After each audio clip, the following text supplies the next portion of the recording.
दुनिया की नजर में जो कम योग्यता के लोग हैं उन्होंने बड़ी जबरदस्त जबरदस्त जगह बनाई है। यह बात लोगों को बड़ी परेशान करती है, बहुत हैरान करती है। इस विश्व में कोई भी व्यक्ति कुछ भी कर सकता है सर, बशर्ते इससे पूछो शराब पीते हो? नहीं नहीं भैया। 40,000 की बोतल आती है?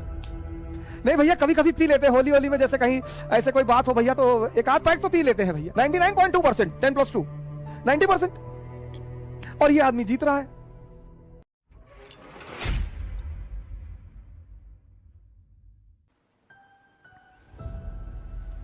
तीन क्लास है दुनिया में, capitalist class, middle class, working class. Capitalist class, Ambani, clear concept. ऊंचाई पर वही व्यक्ति है जिसके कॉन्सेप्ट क्लियर है, बस कोई धर्म वर्म की कोई भूमिका नहीं है। जिसके भी कॉन्सेप्ट क्लियर हैं वो अपनी क्षेत्र की ऊंचाई पर है। वो चाहे धर्म का कॉन्सेप्ट हो, चाहे समाज का कॉन्सेप्ट हो, कॉन्सेप्ट क्लियर होना चाहिए। मिडिल क्लास, इसके मिक्स्ड कॉन्सेप्ट है, मिक्स्ड। इससे पूछो शराब पीते हो? नहीं नहीं भैया। नहीं नहीं, ऐसा ही पूछ रहे थे। वो अमेरिका से हमारा एक दोस्त आया था तो एक लाया था रॉयल एब्सोल्यूट, 40,000 की बोतल आती है? नहीं भैया, कभी कभी पी लेते हैं होली होली में, जैसे कहीं ऐसे कोई बात हो भैया तो एक आध पैक तो पी लेते हैं भैया, एक आध। नॉनवेज खाते हो? नहीं भैया, अंडा खा लेते हैं कभी कभी, और नॉनवेज तो नहीं खाते भैया। वो जो नॉनवेज का वो होता है, जूस होता है भैया, उसको खा सकते हैं भैया, गोश्त नहीं खाएंगे। ये है मिडिल क्लास।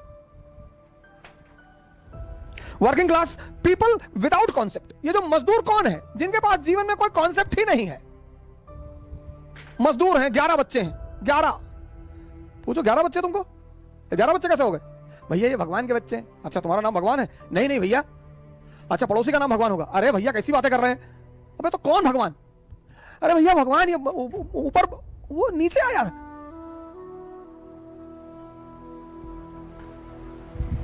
दुनिया में हर वो आदमी मजदूर है जिसके अपने जीवन के कॉन्सेप्ट स्पष्ट नहीं है। सिंपल सिद्धांत है। दुनिया में हर वो आदमी महान है जिसके अपने जीवन के कॉन्सेप्ट क्लियर है। ये करना है मतलब करना है। क्योंकि आप बाहर निकलोगे, जितने लोगों से बात करोगे उतना कंफ्यूज होते चले आओगे। हम पढ़ा सकते हैं तो इस दुनिया में कोई आदमी कुछ भी कर सकता है।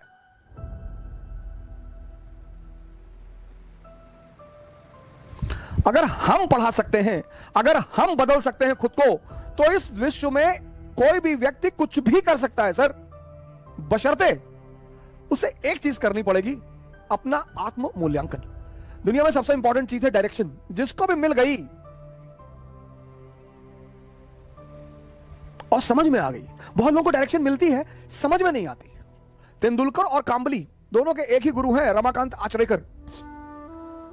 माननीय श्री रमाकांत आचरेकर अब तो हमारे बीच है नहीं वो, लेकिन एक आदमी क्रिकेट का खुदा बन गया, भगवान, और दूसरा आदमी तमाम योग्यता होने के बावजूद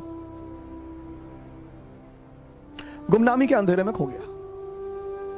मैंने कहा ना, इस दुनिया में हम सब योग्य हैं। कल मैंने आपसे एक बात कही, पता नहीं आपने ध्यान दिया कि नहीं दिया। कल मैंने आपसे एक बात कही कि इस दुनिया में सभी योग्य हैं। कोई अर्जुन है, कोई कर्ण है, और आमतौर पर ऐसा देखा गया है कि जिसको दुनिया बहुत योग्य मानती है, ये देखिए, वो असफल है जीवन में। यह बात लोगों को बड़ी परेशान करती है, बहुत हैरान करती है कि ऐसा क्यों है यार, कि एवरेज क्षमता का आदमी, अब कर्ण के सामने अर्जुन 99.2%, 10+2 90%, 99.2%, सॉरी 99.2%, 10+2 90%, और यह आदमी जीत रहा है। यह बात आपको आश्चर्यचकित नहीं करती? और ये यही नहीं है कहानी में, यह जीवन में भी है। दुनिया की नजर में जो कम योग्यता के लोग हैं उन्होंने बड़ी जबरदस्त जबरदस्त जगह बनाई है।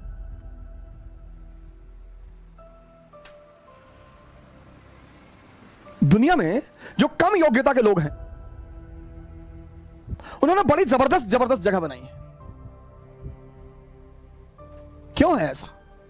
क्योंकि जो भी संदेह के सहारे चलेगा, संदेह, जिसको भी अपने कामों पे डाउट है, इसका सारथी कौन है? संदेह, मन, शल्य।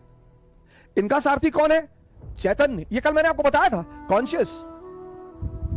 पर जीवन में ये देखो कि तुम्हारा सारथी कौन है। और जीवन 100% रिस्क है। यहां मौत को छोड़कर कुछ भी कंफर्म नहीं है। और 98% लोग इस दुनिया में 98% लोग इस दुनिया में हर चीज का कंफर्मेशन चाहते हैं। बस ये परेशान है, यही परेशान है। 2% रिस्क लेते हैं। और जब ये 2% उपलब्धि की ऊंचाइयों तक पहुंच जाते हैं तो ये 98-90% अपने आप को सांत्वना देता है कि अरे भैया भाग्य, भाग्य भैया, भाग्य, भाग्य के बलि है भैया। भाग्य, भाग्य नहीं है। आशीर्वाद मैं मानता हूं परमात्मा का, भाग्य तो मैं मानता ही नहीं। मैं परमात्मा का आशीर्वाद मानता हूं कि आप कोई काम करते हो वो आपके सर पर हाथ रख देता है, तो कितना भी मुश्किल काम हो वो आसान होता चला जाता है। और आपको एक ऐसे कई सारे लड़के मैंने अपने टीचिंग के दौरान देखे जो आए और आते उन्होंने कहा कि सर हमें आईएएस नहीं बनना, पापा जबरदस्ती भेज दिया, हम पढ़ने आए। हम नाम नहीं लेंगे, एक यूपी कैडर के आईएएस है, मैं उनका नाम नहीं लूंगा, हमारे मित्र हैं। उन्होंने हमसे यही कहा था कि सर पापा जबरदस्ती भेज दिया, हम हाईकोर्ट में प्रैक्टिस करना चाहते थे और जब हमारा पढ़ने वढ़ने मन नहीं लगता है। हमने कहा बहुत जबरदस्त यार, बहुत बढ़िया, शाबाश, वेरी गुड। इतनी ईमानदारी है, इतनी ईमानदारी तो है कि तुम मानते हो कि मेरा पढ़ने में मन नहीं लगता। फिर एक बैग वो बंदा गायब हो गया।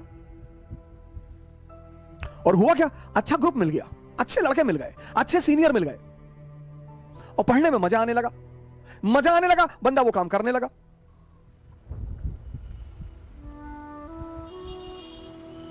तीन 381वीं रैंक है आईएएस में, पहले अटेम्प्ट में 381, दूसरे अटेम्प्ट में 104। मतलब पहला अटेम्प्ट में, ये नहीं कि पहला एक अटेम्प्ट में हुआ ही नहीं, दूसरे अटेम्प्ट में 381, 104। यह है परमात्मा का आशीर्वाद। मेहनत उसने किया है, लेकिन माहौल किसने दिया, संगत किसने दी? मैं कर्म के सिद्धांत पर प्रभु के आशीर्वाद को मानता हूं। भाग्य जैसी कोई चीज होती ही नहीं। भाग्य सिर्फ एक बहाना है ये 98% लोगों को अपने आप को डिफेंड करने का। ऐसा मैं मानता हूं। हो सकता है मैं गलत हूं, मैं इस बात से इनकार नहीं कर सकता, लेकिन हम जैसे लोगों को भाग्य नहीं मानना चाहिए। मिडिल क्लास के लोगों को कभी भाग्य नहीं मानना चाहिए, कभी नहीं, मानना ही नहीं चाहिए। अगर होता भी है तो भी नहीं मानना चाहिए, क्योंकि हमारे पास खोने को कुछ है ही नहीं। हमारे पास क्या था? हमारे पिताजी डाकखाने के बाबू थे, हम 2 कमरे के मकान में रहते थे। हमारे पास खोने को ही क्या था? लेकिन हमारे पास पाने को पूरी दुनिया थी।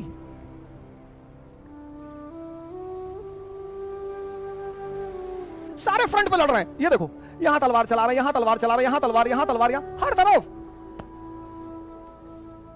जिंदगी में एक फ्रंट चुनो, उसी पे लड़ो, बाकी सब बंद कर दो। राजा बनने की बस एक ही रास्ता है, समझदारी। और समझदारी के विकसित होने का कौन सा रास्ता है? पढ़ाई। पढ़ाई से कोई राजा नहीं बनता। फिर से रिपीट कर रहा हूं, राजा बनने का बस एक ही सिद्धांत है, समझदारी। और समझदारी विकसित करने का एक ही अच्छा तरीका है, पढ़ाई। कहानी के साथ साथ मैसेज भी मिल रहा है कि हर फ्रंट पर मत लड़ो, नहीं तो तुम्हारी सारी ऊर्जा चूस ली जाएगी, निकाल ली जाएगी, खत्म हो जाओगे।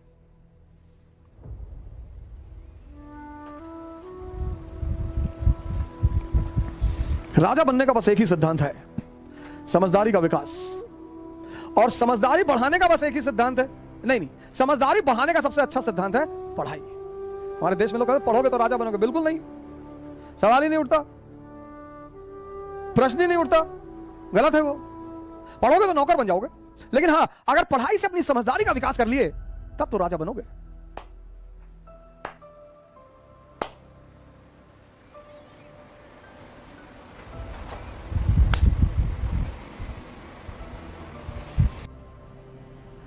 जय हिंद।